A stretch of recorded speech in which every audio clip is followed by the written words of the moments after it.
Hello दोस्तों, आपका स्वागत है स्टडी विद अरविंद चैनल में। आज हम इस वीडियो में बात करेंगे आरबीआई और महत्वपूर्ण संस्थान के बारे में, जैसे सेबी, यूटीआई, सिडबी, इस सब के बारे में, स्थापना और इसका मुख्यालय के बारे में बात करेंगे। तो आप इस वीडियो को शुरू से अंत तक देखिए और इसमें जितने भी क्वेश्चंस आएंगे सारा पूछा गया क्वेश्चन से, प्रीवियस ईयर से और आने वाले एग्ज़ाम के लिए अति महत्वपूर्ण है।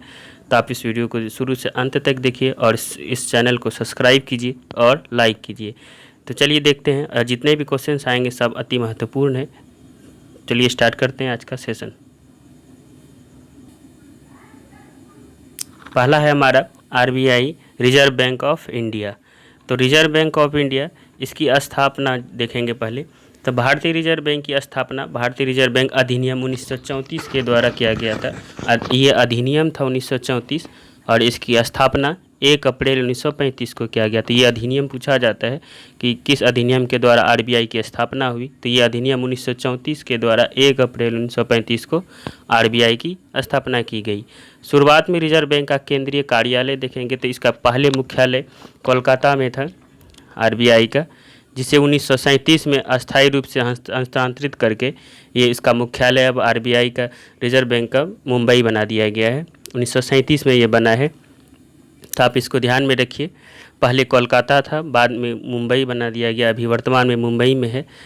भारतीय रिजर्व बैंक की स्थापना 1 अप्रैल 1935 को हुआ था और इसकी तब शुरुआती पूंजी 5 करोड़ रुपये के साथ हुआ था, शुरुआती पूंजी था। भारतीय रिजर्व बैंक का राष्ट्रीयकरण, इसका राष्ट्रीयकरण 1 जनवरी 1949 को कर दिया गया था। इसकी स्थापना 1935, 1 अप्रैल 1935, अधिनियम 1934 और इसकी राष्ट्रीयकरण आरबीआई का 1 जनवरी 1949 को हो गया था। नेक्स्ट है हमारा, केंद्रीय बैंक के रूप में reserve bank of India RBI की संस्तुति किस आयोग के द्वारा किया गया था। तो ये हिल्टन यंग आयोग के द्वारा किया गया था आरबीआई की संस्तुति।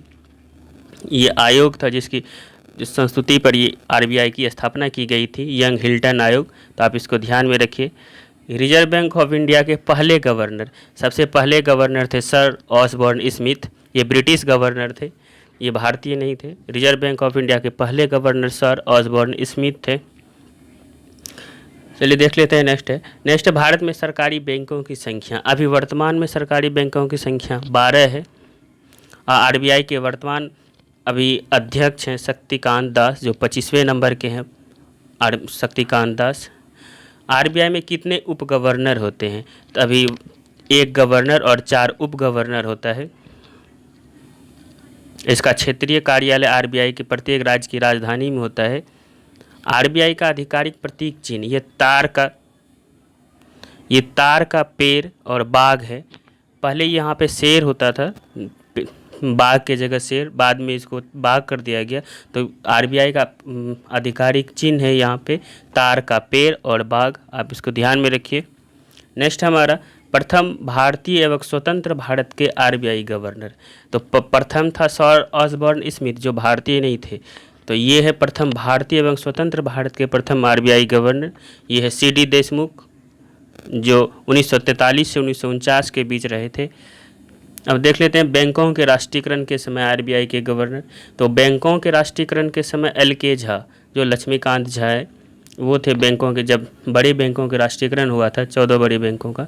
तो देख लेंगे, वो भी आएगा क्वेश्चंस। तो आप वीडियो को देखिए शुरू से अंत तक। तो आरबीआई के बैंकों का भी बैंक कहा जाता है, आरबीआई को बैंकों का बैंक भी कहा जाता है और यह एक केंद्रीय बैंक है। मुद्रा की दशमलव प्रणाली की शुरुआत 1 अप्रैल 1957 ईस्वी को हुआ था। ये पूछे जाते हैं मुद्रा की दशमलव प्रणाली। अब देख लेते हैं 14 बड़े व्यावसायिक बैंकों का राष्ट्रीयकरण। ये सबसे बड़े पैमाने पर बैंकों का राष्ट्रीयकरण किया गया था प्रधानमंत्री इंदिरा गांधी के समय में। तो ये 14 बड़े व्यावसायिक बैंकों का राष्ट्रीयकरण 19 जुलाई 1969 को हुआ था। ये डेट इम्पोर्टेंट है, तभी प्रधानमंत्री थे इंदिरा गांधी और आरबीआई के गवर्नर लक्ष्मीकांत झा था, जिसको हम LK झा बोलते हैं। तो 14 बड़े बैंकों का राष्ट्रीयकरण 19 जुलाई 1969 को हुआ था और इसी के बाद 6 अनुसूचित बैंकों का भी राष्ट्रीयकरण कर दिया गया था। पहले 14 फिर उसके बाद 6। तो 6 अनुसूचित बैंकों का राष्ट्रीयकरण 15 अप्रैल 1980 को हुआ था और 14 बड़े बैंकों का राष्ट्रीयकरण 19 जुलाई 1969 को हुआ था। तो आप दोनों डेट याद रखिए। 15 अप्रैल 1980 को 6 अनुसूचित बैंकों का राष्ट्रीयकरण। भारत का पहला व्यापारिक बैंक, ये पहला व्यावसायिक बैंक था जनरल बैंक ऑफ इंडिया। इसकी स्थापना 1786 में किया गया था। भारत का पहला व्यापारिक बैंक, ये पूछा जाता है, पहला व्यावसायिक bank general bank of India.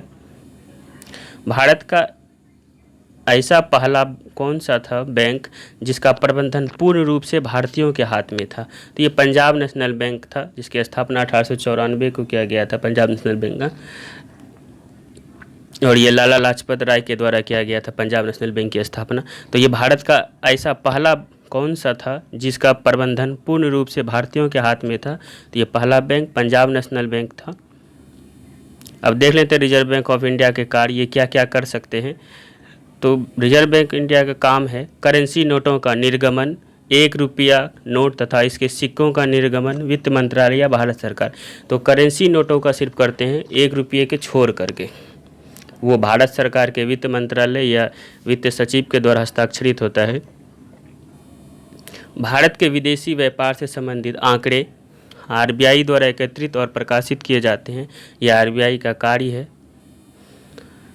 कोई बैंक अपना शाखा हस्तांतरण बिना आरबीआई की अनुमति के नहीं कर सकता है, उसमें आरबीआई की अनुमति चाहिए।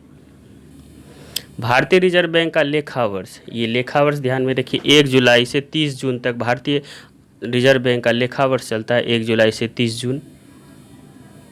भारतीय औद्योगिक विकास बैंक की स्थापना कब की गई है? तो 1 फरवरी 1964 को। आप इस डेट को याद रखिए। भारतीय औद्योगिक विकास बैंक की स्थापना कब की गई? 1 फरवरी 1964 को। भूमि विकास बैंक किस तरह की साख सुविधा उपलब्ध कराती है? ये क्वेश्चन सीधा उठा के पूछा जाता है यहाँ से कि भूमि विकास बैंक किस तरह की साख सुविधा उपलब्ध कराती है? तो अल्पकालिक या दीर्घकालिक? तो दीर्घकालिक, लंबे समय के लिए दिया जाता है। और ये भूमि विकास बैंक की स्थापना 1919 में किया गया था। देश का पहला मोबाइल बैंक मध्य प्रदेश के खरगोन जिला में खोला गया था, जिसका नाम था लक्ष्मी वाहिनी बैंक। ये पहला मोबाइल बैंक था जो चलता फिरता था एक जगह से दूसरे जगह, उसी को हम लोग मोबाइल बोलते हैं। तो देश का पहला मोबाइल बैंक मध्य प्रदेश के खरगोन जिला में, जिसका नाम लक्ष्मी वाहिनी बैंक है। नेक्स्ट है हमारा बैंक क्रेडिट कार्ड जारी करने वाला पहला बैंक। तो ये बैंक ऑफ अमेरिका है, जो 1959 में सबसे पहले इसी ने क्रेडिट कार्ड जारी किया था। तो बैंक ऑफ अमेरिका। नेक्स्ट है हमारा देश का पहला तैरता हुआ एटीएम। तो तैरता हुआ एटीएम कोच्चि केरल में, जिसकी स्थापना 9 फरवरी 2004 को किया गया था। इस शिपयार्ड में किया गया था देश का पहला तैरता हुआ एटीएम कोच्चि केरल में। अब देख लेते हैं imperial bank of India. Imperial bank of India की स्थापना 1921 में किया गया था। ये 3 बैंकों को मिला करके किया गया था इंपीरियल बैंक ऑफ इंडिया की स्थापना। ये तीनों बैंक का डेट याद रखिए। इंपीरियल बैंक ऑफ इंडिया की स्थापना 1921 में किया गया था। और ये बैंक ऑफ बंगाल की स्थापना 1806, और बैंक ऑफ बॉम्बे जिसकी स्थापना 1840, और बैंक ऑफ मद्रास जिसकी स्थापना 1 जुलाई 1843 को हुआ था। तो ये पूछा जाता है bank of imperial bank of India की स्थापना 1921 में जो किया गया था, किस किस बैंक को मिला करके? तो आप याद रखिए bank of Bengal, bank of Bombay और बैंक ऑफ मद्रास, ये तीनों बैंक को मिला करके इंपीरियल बैंक की स्थापना की गई थी, जिसे बाद में बदल कर स्टेट बैंक कर दिया गया 1955 में। नेक्स्ट है हमारा स्टेट बैंक ऑफ इंडिया की स्थापना। यह 1 जुलाई 1955 को किया गया था, स्टेट बैंक ऑफ इंडिया। इसी का पुराना नाम इंपीरियल बैंक ऑफ इंडिया था। इंपीरियल बैंक का ही नाम बदल के 1955 में स्टेट बैंक ऑफ इंडिया कर दिया गया। और स्टेट बैंक ऑफ इंडिया का स्थापना दिवस भी मनाते हैं 1 जुलाई को हम। तो अब देख लेते हैं महत्वपूर्ण संस्थान और उसका मुख्यालय। ये ग्रामीण बैंक की स्थापना, ये ग्रामीण बैंक 2 अक्टूबर 1975 को इसकी स्थापना की गई थी। अभी पूरे देश में 56 ग्रामीण बैंक कार्यरत है। ग्रामीण बैंकों की स्थापना पूछा जाता है तो इसको याद रखेंगे। 2 अक्टूबर 1975 को किया गया था। अभी पूरे देश में कितने ग्रामीण बैंक कार्यरत है? तो 56 राष्ट्रीयकृत तथा ग्रामीण विकास बैंक, राष्ट्रीय कृषि तथा ग्रामीण विकास बैंक यानी नाबार्ड। नाबार्ड इस बार भी एनटीपीसी में पूछा गया है बहुत बार, तो आप इसको ध्यान में रखिए। राष्ट्रीय कृषि तथा ग्रामीण विकास बैंक, जिसको हम लोग नाबार्ड बोलते हैं, इसकी स्थापना वर्ष पूछा जाता है, तो इसकी स्थापना हुआ था 12 जुलाई 1982 को। पूरा डेट के साथ आता है ये, तो 12 जुलाई 1982 नाबार्ड की स्थापना 12 जुलाई 1982 को हुआ था। नाबार्ड का फुल फॉर्म हम देख लेंगे। नाबार्ड का फुल फॉर्म होता है national bank for agriculture and rural development. National bank for agriculture and rural development. देख लेते हैं नाबार्ड का मुख्यालय कहाँ है, तो नाबार्ड का मुख्यालय मुंबई में है। और नाबार्ड की स्थापना किस कमेटी की संस्तुति पर किया गया था, तो ये इसकी कमेटी का भी नाम पूछा जाता है। तो नाबार्ड की किस कमेटी की संस्तुति पर किया गया था, तो शिवरामन कमेटी। और नाबार्ड में 72% हिस्सेदारी आरबीआई की होती है। नेक्स्ट है हमारा राष्ट्रीय कृषि सहकारी विपणन भारतीय संघ। ये संस्थान है राष्ट्रीय कृषि सहकारी विपणन संघ या national agriculture cooperative marketing federation of India. इसकी स्थापना हुआ था 2 अक्टूबर 1958 को। राष्ट्रीय कृषि सहकारी विपणन संघ की स्थापना 2 अक्टूबर 1958 को। राष्ट्रीय सहकारी विकास निगम स्थापना इसका हो गया था 1963 को। राष्ट्रीय सहकारी विकास निगम की स्थापना 1963 को। तो ये सारा डेट पूछा गया डेट है।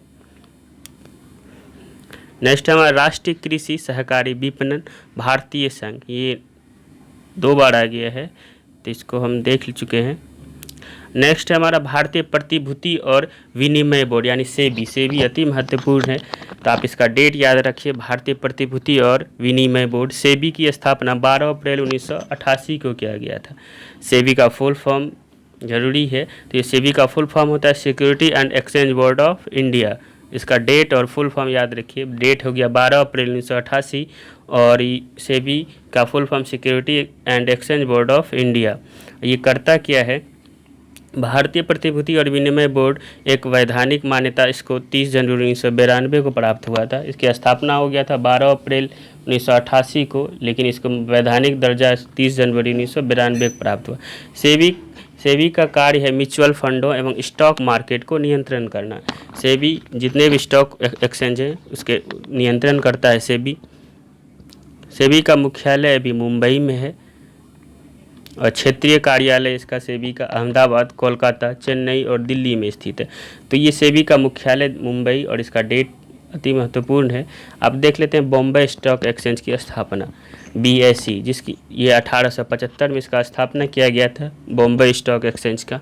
अब विश्व का पहला संगठित शेयर मार्केट, ये भारत का पहला बॉम्बे स्टॉक एक्सचेंज और विश्व का पहला नीदरलैंड, जो 1602 में इसकी स्थापना की गई थी।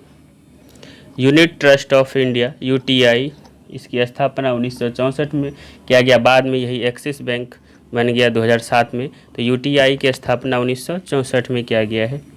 तो भारत देख लेते हैं। नेक्स्ट है मेरा भारतीय जीवन बीमा निगम की स्थापना, जो LIC बोलते हैं। इसकी स्थापना 1 सितंबर 1956 को हुआ था। अभी LIC का वर्तमान अध्यक्ष अगर पूछा जाए तो MR कुमार है LIC का वर्तमान अध्यक्ष। नेक्स्ट हमारा लाइफ इंश्योरेंस कॉरपोरेशन का मुख्यालय यानी LIC का मुख्यालय मुंबई में है और इसकी स्थापना 1 सितंबर 1956 को। अब देख लेते हैं general insurance corporation of India, इसको GIC बोलते हैं, साधारण बीमा निगम। इसकी स्थापना 1972 में किया गया है। तो LIC का 56 में और GIC का 1972 में, दोनों डेट आप याद रखिए। नेक्स्ट हमारा IRDA, भारतीय बीमा विनियामक और विकास प्राधिकरण। ये IRDA अति महत्वपूर्ण है। IRDA क्योंकि इंश्योरेंस रेगुलेटरी, ये इंश्योरेंस वाले जितने कंपनी उसको रेगुलेट करती है।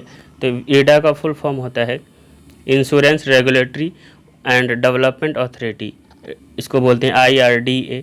इसकी स्थापना 1999 में किया गया था। IRDA का मुख्यालय हैदराबाद में है और इसका काम होता है जितने इंश्योरेंस कंपनी है सबको रेगुलेट करना, IRDA का।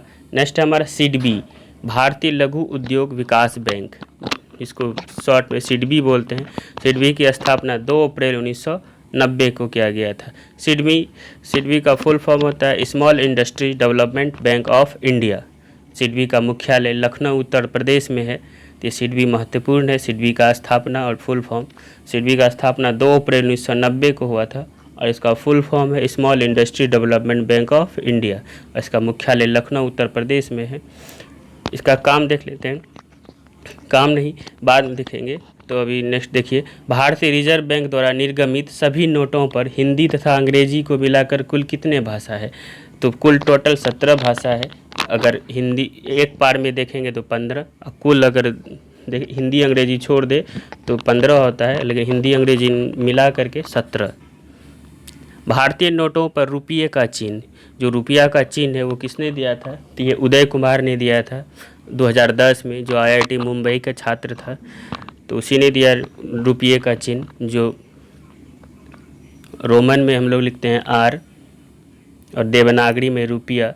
नेक्स्ट हमारा नई आर्थिक सुधार की रूपरेखा सर्वप्रथम कब बनाई गई थी?